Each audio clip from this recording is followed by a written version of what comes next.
je vous retrouve pour les horoscopes des natifs du Taureau et ascendant Taureau pour le mois d'avril 2019. Donc je rappelle que ces horoscopes sont généralistes, que vous pouvez écouter l'horoscope qui correspond à votre signe et à votre ascendant pour avoir une idée plus précise, et que ce qui ne vous correspond pas, eh bien vous le laissez de côté puisque je ne peux pas analyser votre thème personnel. Alors, on commence ce mois d'avril avec des planètes rétrogrades. En effet, ce mois-ci, on va avoir 3 planètes qui vont se mettre à rétrograder. On a Jupiter qui rétrograde pour vous dans votre secteur 8. On a Saturne qui va rétrograder dans votre secteur 9, ainsi que Pluton. Alors, Jupiter dans votre secteur 8 vous amène cette année, en tout cas jusqu'au mois de décembre 2019, à vous occuper de vos finances. Alors pour certains ça va être un héritage dont il s'agit, d'autres ce sont des pensions, de l'argent que vous cherchez à recevoir, ça peut être de l'argent qui vient d'un organisme social, d'autres c'est des biens en commun que vous avez avec votre partenaire dont vous êtes en train de vous occuper, peut-être pour certains parce que vous êtes en train de vous séparer, qu'il faut donc régler ces questions. D'autres, c'est parce que vous avez à régler des questions d'argent en commun avec des collaborateurs, des partenaires de travail ou avec des associés. Quoi qu'il en soit, il y a ce secteur 8 qui est important pour vous et qui se porte plutôt bien. Normalement, vous allez bénéficier d'ici la fin de l'année davantage d'argent. Certains vont plutôt être touchés par le côté secret aussi de la maison 8, puisque cette maison 8 nous parle aussi de secrets, donc il peut y avoir des questions qui vont revenir sur des secrets ou des choses que vous cherchez à cacher. D'autres ont peut-être des enquêtes qui sont en train d'être faites sur eux ou sur une situation, ça peut être les impôts qui regardent un peu si vous êtes à jour. Et pour d'autres, ça peut être des questions aussi de sexualité aussi, qui vous occupent l'esprit, soit qu'il y ait eu peut-être des blocages, des problèmes sur lesquels vous allez chercher à vous guérir d'une certaine manière. Alors il faut savoir que Jupiter dans ce secteur 8 en rétrogradation va vous permettre en fait de revenir sur toutes ces thématiques. Il va être rétrograde jusqu'au 11 août et pendant cette période, eh bien, vous allez peut-être faire des réajustements dans l'un de ces domaines que je viens de citer. Donc ça peut être par exemple aller suivre une thérapie pour débloquer justement des blocages dans votre vie sexuelle. Pour d'autres, vous aviez peut-être une relation cachée dont vous allez parler parce que voilà, vous avez pris une décision et vous voulez soit arrêter cette relation, soit la continuer et rompre avec la relation officielle par exemple. Pour d'autres, ça va être un moment où il va falloir peut-être révéler quelque chose que vous cachiez. Il y avait peut-être qu'il y a des questions d'autorité, étant donné que vous avez Saturne et Pluton en maison 9, il peut y avoir des procès, des choses comme ça en cours pour certains, et donc vous allez devoir révéler certains aspects de votre passé que vous cherchiez à cacher. Enfin voilà, il peut y avoir tout un tas de révélations qui vont être faites ou de réajustements sur les questions matérielles, financières. Qu'est-ce qu'on fait avec l'argent qu'on a gagné de l'héritage? Comment on le place? Comment on discute avec son partenaire si on est en train de se séparer pour voir qui prend quoi, comment on partage les biens, on fait peut-être appel à un avocat. Donc on est un peu dans un travail de fond avec ce Jupiter rétrograde, mais ça n'empêche pas que ces secteurs restent quand même des secteurs qui vont être importants pour vous. Et quand Jupiter redeviendra direct à partir du 11 août, on peut imaginer que tout le travail de fond que vous deviez faire sur l'un de ces domaines sera terminé et que vous pourrez voir les résultats et à ce moment-là, justement, avoir une amélioration dans tous ces domaines-là que j'ai cités. Alors, on a aussi Saturne qui rétrograde dans votre secteur 9 à partir du 30 avril, donc à la fin du mois, jusqu'au 18 septembre. Et dans cette maison 9, on a aussi Pluton qui rétrograde, lui, du 24 avril au 3 octobre 2019. Donc là, c'est pareil, ce secteur 9 qui mettait en avant les questions juridiques, les questions administratives, les questions de voyage pour ceux qui veulent changer de lieu de vie, qui veulent changer de ville, de pays même, hein. Pour ceux qui étaient en train de faire des études, des formations, pour ceux qui sont en relation d'une manière ou d'une autre avec des figures d'autorité. Ça peut être administrative ou juridique, ce qui rejoindrait votre Jupiter en maison 8. Eh bien là c'est pareil, on a ces domaines hein, qui vont être en fait réactivés mais d'une manière plus intériorisée. C'est-à-dire que vous allez vous poser beaucoup de questions sur ces domaines-là. Et pourquoi vous allez vous poser beaucoup de questions en plus du fait que Saturne va rétrograder et donc vous amener à revenir en fait hein, sur peut-être des choix, des décisions, soit que vous aviez prises, soit que d'autres avaient prises à votre place, eh bien c'est parce que Saturne va former à partir du mois d'avril, et ce sera aussi le cas au mois de mai, on en reparlera à nouveau, une conjonction au nœud sud. C'est vraiment quelque chose d'important ce mois-ci, hein, cette conjonction, qui va, et en plus on a Pluton, la conjonction Saturne-Pluton qui est assez proche pour pouvoir être tenu en compte. Donc du coup, il y a vraiment une transformation, cette transformation à laquelle vous appelle le nœud sud, Saturne et Pluton, depuis qu'ils sont dans ce secteur 9, eh bien, va devenir beaucoup plus effective. C'est-à-dire que là, il y a des choses qui vont commencer à se passer, un besoin de lâcher quelque chose dans ce secteur.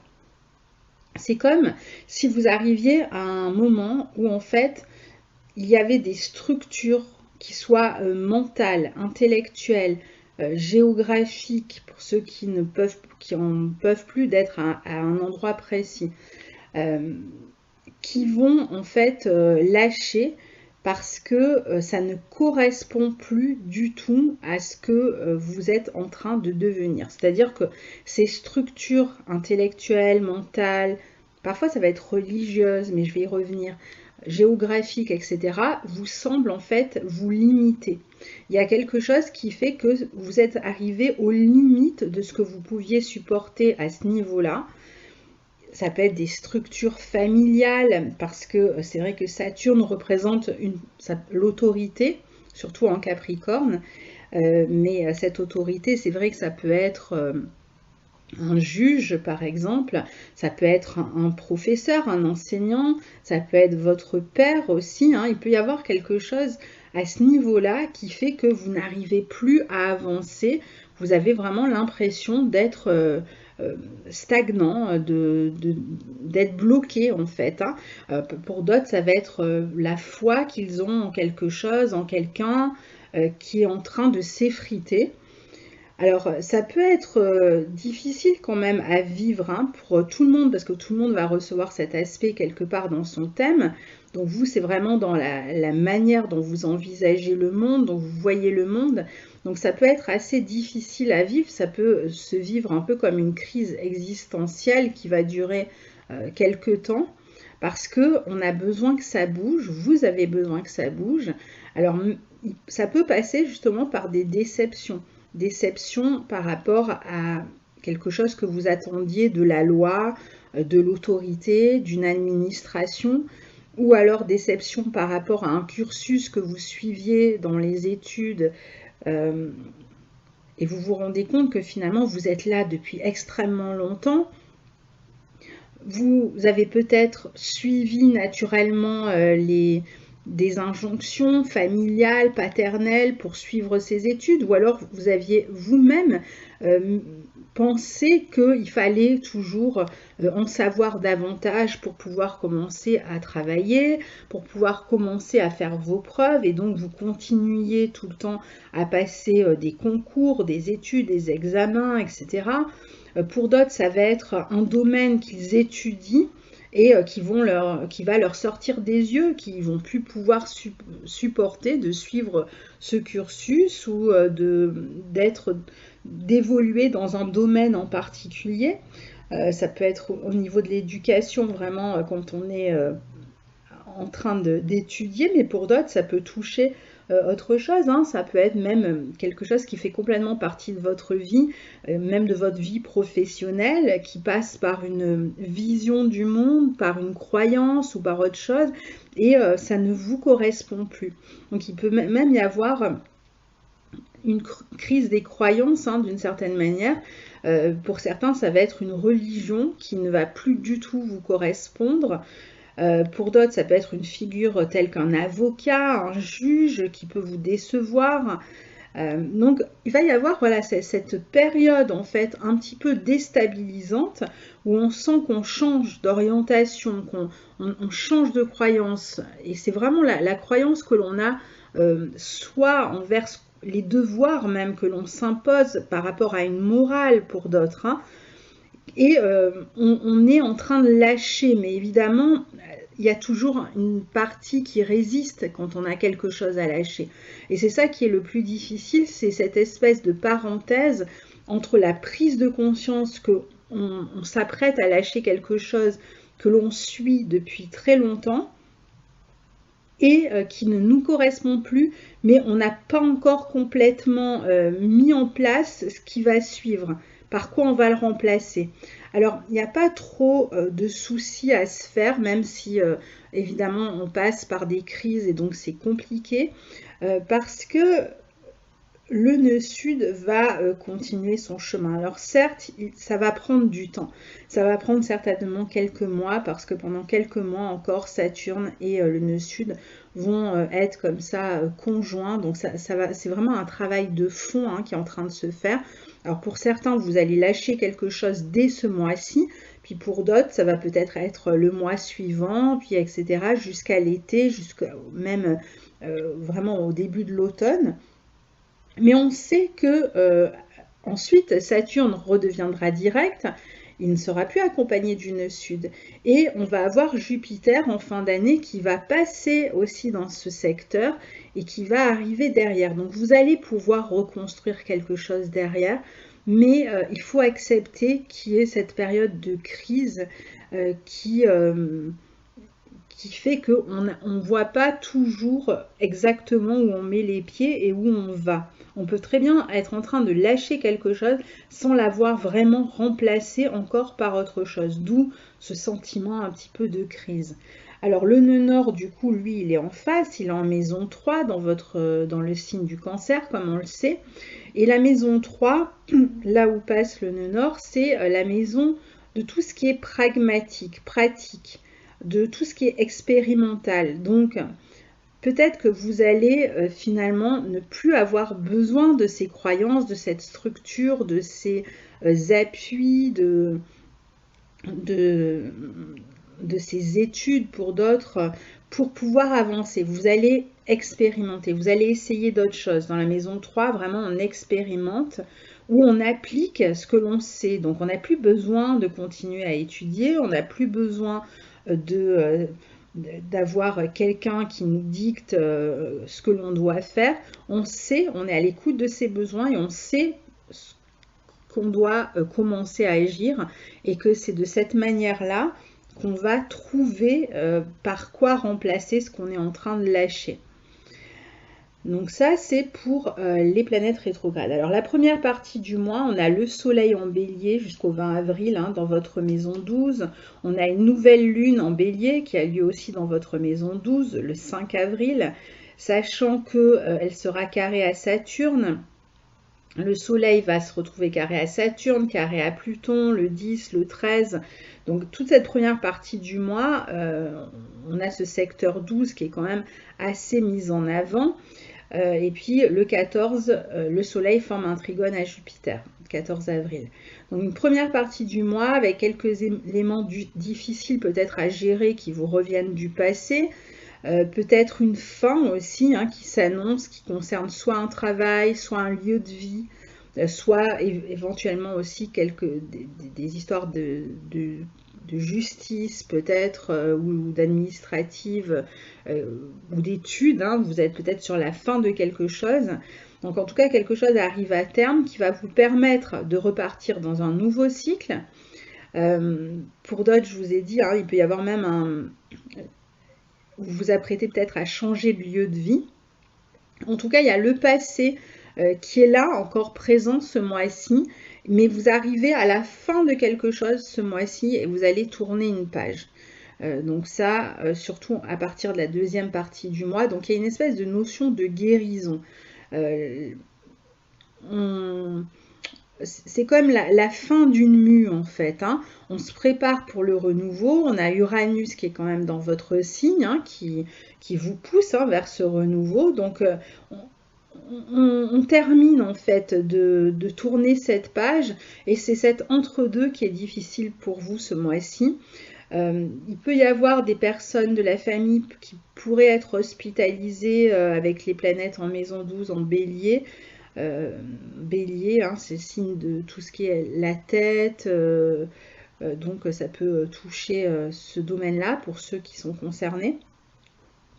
Et donc ensuite on a le trigone à Jupiter le 14 qui vient permettre un petit peu de retrouver de l'entrain avant que le soleil n'arrive dans votre signe puisqu'il va bientôt arriver chez vous. Alors ce mois-ci, vous avez aussi Mars qui est dans votre secteur 2 en Gémeaux et qui est maître de votre maison 12.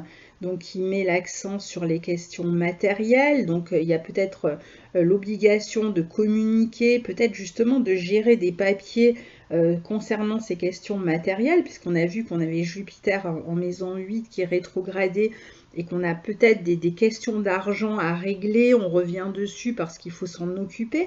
Donc on peut communiquer ce mois-ci, on peut communiquer peut-être avec la fratrie si on a un héritage à se partager. On peut communiquer avec des personnes de l'entourage. On va mettre en tout cas l'accent sur une forme d'ambition matérielle et la volonté surtout de régler ces questions matérielles. Donc on peut avoir à faire des courriers aussi à des administrations pour régler ces questions matérielles. On peut aussi chercher à gagner de l'argent par un stage ou par quelque chose que l'on est en train de faire et qui n'était pas rémunéré, où on peut faire en sorte d'envoyer par exemple des CV pour pouvoir avoir un nouvel emploi et pour pouvoir ensuite passer des entretiens peut-être le mois prochain. Donc ça se règle par la communication, en tout cas ces questions matérielles. Et puis on a aussi Mercure, Vénus, Neptune en maison 11 en Poisson, carré à Jupiter. Alors sachant que Vénus c'est votre planète, elle est en Poisson, elle est en exaltation. Donc vous allez avoir une vie sociale un peu plus développée. Vous avez peut-être des questions qui vous lient à d'autres amis que vous avez aussi à régler ou des projets que vous avez aussi à régler. Vous pouvez être en contact avec plus de personnes ce mois-ci, donc vous voyez plus d'amis, ou vous voyez plus de personnes qui vont vous permettre de réaliser des projets. Vous pouvez même trouver des soutiens parmi vos amis ou parmi des connaissances, des personnes qui pourraient vous soutenir moralement. Pour ceux qui travaillent à leur compte, la maison 11 représentant la maison des gains pour ceux qui travaillent pour eux-mêmes, qui ont leur propre affaire, il pourrait y avoir une amélioration pour vous ce mois-ci si vous êtes à votre compte. Alors soit une amélioration effective avec de l'argent qui rentre, avec ce Mars en 2 et ces planètes-là en 11, ou alors vous êtes en train de préparer quelque chose du type par exemple hein, des stages, des cours, des projets en fait. Hein. Vous êtes en train de préparer des projets avec d'autres personnes qui vont vous permettre d'améliorer vos revenus. C'est possible aussi. Hein. Parmi vos amis, il pourrait y avoir soit une sœur, un frère qui vous soutient dans une épreuve que vous passez. Il peut y avoir aussi une amie qui, alors je dis une, c'est parce que c'est plutôt une figure féminine avec Vénus, une amie qui pourrait, avec qui que vous considérez peut-être comme une sœur d'ailleurs, hein, parce qu'on a Mercure et Vénus ensemble ici, avec qui vous allez reprendre contact. Peut-être que ça fait un petit moment que vous n'êtes plus en contact et vous allez reprendre contact, vous allez pouvoir communiquer, discuter, cette personne peut vous soutenir. Vous pouvez avoir des questions à partager avec cette personne. Vous avez peut-être besoin de vous confier, de vous livrer si vous avez des secrets, si vous avez des problèmes. Peut-être que vous allez trouver ce soutien-là auprès d'une amie. Et puis on a une deuxième période avec Mercure qui entre dans votre maison 12 en Bélier le 17, Vénus qui entre dans votre maison 12 en Bélier le 20 avril et le Soleil qui passe chez vous en Taureau le 20 et qui forme une conjonction à Uranus dans votre maison. Et donc, je crois que c'est le 22, la conjonction à Uranus. Donc, joyeux anniversaire au Taureau du premier décan, puisque ça y est, c'est votre tour. Hein, le Soleil arrive chez vous. Donc, ça va vous faire du bien parce que justement, le Soleil, quand il va rentrer dans votre signe, il va rencontrer Uranus. D'où vraiment cet effet un petit peu qui se coule, hein, comme on disait. Vraiment l'effet dynamique, la reprise de quelque chose de nouveau. Ça y est, on tourne une page. Alors, il y a encore un petit peu des éléments du passé qui sont là en arrière-plan. On a encore des planètes dans votre maison 12, donc vous n'êtes pas dans un renouveau complet, puisqu'on attend Vénus, qui est quand même votre planète maîtresse. On l'attend en Taureau, hein, qui elle aussi va rentrer. De toute façon, toutes les planètes qui vont rentrer chez vous vont rencontrer Uranus. Donc il y a une espèce de renouveau pour chacune de vos planètes. Pour l'instant, c'est dans votre affirmation avec le 20. Donc même une volonté, quelque chose qui va s'exercer. Vous allez vous exprimer sur quelque chose. Alors ça peut toucher la famille, ça peut toucher encore une fois le foyer. Ça peut être un jour où vous déménagez par exemple, hein, le 20 ou le 22 en fin de mois là. Il peut y avoir une prise de décision qui va étonner tout le monde. Vous avez vraiment envie de passer à autre chose et donc vous prenez une décision nette et précise qui va étonner tout le monde. On ne vous attendait pas là et vous y êtes. Vous avez besoin de vous lancer dans un nouveau projet, de vous renouveler. Donc allez-y, de toute façon, ça va vraiment dans le sens du courant. Alors bon, pour d'autres, ça peut être un événement familial ou concernant le foyer qui va être plus subi, si ce n'est pas vous qui prenez cette décision. Malheureusement, la conjonction aura quand même lieu, donc il vaut mieux que ce soit vous qui décidiez de changer quelque chose, plutôt que vous soyez touché par l'aspect sans que vous n'ayez rien décidé, parce que du coup, c'est une nouvelle inattendue qui peut venir vous déstabiliser un petit peu, qui va concerner peut-être le foyer, le logement, la famille ou peut-être le passé même, hein, et qui vient de toute façon, quoi qu'il en soit, l'idée, hein, que vous l'ayez décidé ou pas, c'est un renouveau, c'est vous passez à une autre étape. Et puis pour terminer, on a la pleine lune en balance dans votre maison 6 qui a lieu, la pleine lune, le 19 avril. Alors c'est la deuxième pleine lune en balance, hein. Celle-ci aura lieu vraiment sur le dernier degré du signe de la balance, donc on va certainement avoir justement un moment de vérité autour de ce 19 avril qui va concerner votre quotidien, des nouvelles. On arrive vraiment au bout, je pense, d'une procédure ou d'une décision. On clôt quelque chose au niveau du travail, on tourne une page, on arrête, on laisse un travail, je ne sais pas si par exemple on avait sa propre entreprise, on peut décider de retirer les statuts de manière officielle et pour se lancer dans autre chose.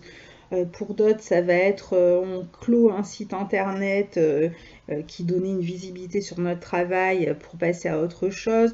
Si vous étiez dans une démarche pareille, hein, juridique, administrative, etc., on arrive à la fin, on a des nouvelles, on sait à quoi s'en tenir, que ce soit positif ou que ce soit négatif, dans tous les cas, c'est une nouvelle qui vous permet d'avancer. Donc, ça va vous permettre en fait de reprendre de l'élan parce que si vous aviez un espoir que cette nouvelle soit positive et qu'elle ne l'est pas, eh bien au moins vous savez à quoi vous en tenir et vous pouvez ensuite redémarrer quelque chose qui vous correspond davantage. Et puis tant pis, hein, voilà, parfois ça arrive aussi, hein, les nouvelles ne sont pas toujours complètement positives. Je ne dis pas d'ailleurs que ça ne le sera pas, hein, je n'en sais rien, mais disons que ce sera une nouvelle qui va vous permettre de tourner une page, encore une fois. Ou alors, c'est vous qui prenez une décision, hein, qui faites la clarté sur une situation, qui communiquez avec d'autres personnes et qui expliquez la situation, que vous avez pris la décision de tourner une page au niveau du quotidien, au niveau du couple, au niveau de la famille, au niveau d'un contrat. Ça peut toucher à tous les domaines. Voilà. Donc on en reparlera bien sûr plus amplement dans cette analyse de la pleine lune du 19 avril, mais ça vous donne déjà un petit peu une idée. Voilà pour votre mois d'avril que je vous souhaite au meilleur. Je vous souhaite un très bon mois et puis je vous dis à très bientôt. Au revoir.